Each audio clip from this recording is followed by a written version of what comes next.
जळगाव जिल्हा शिक्षक पतपेढीच्या वार्षिक सर्वसाधारण सभेमध्ये मोठा राडा पाहायला मिळाला।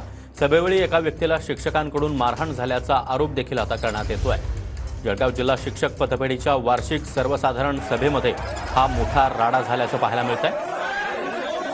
या सभेदरम्यान एका व्यक्तीला शिक्षकांकडूनच मारहाण झाल्याचा आरोप देखील आता करण्यात येतोय।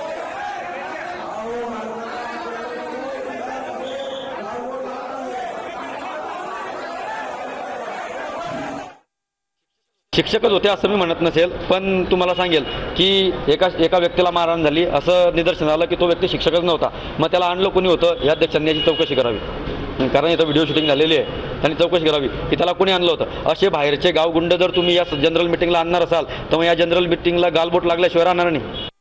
शिक्षकाला कोणालाही मारहाण झालेली नाही, चुकीचं असं काही तुम्ही पसरवू नका। तो शिक्षक नसलेला व्यक्ती या ठिकाणी आलेला होता, जो सभासद नाही आमचा, आणि तुम्ही बघितलं असेल की तो सुद्धा या ठिकाणी यायचा, पुढे करायचा, बेशिस्तपणा करायचा, त्याला आम्ही बाहेर काढले।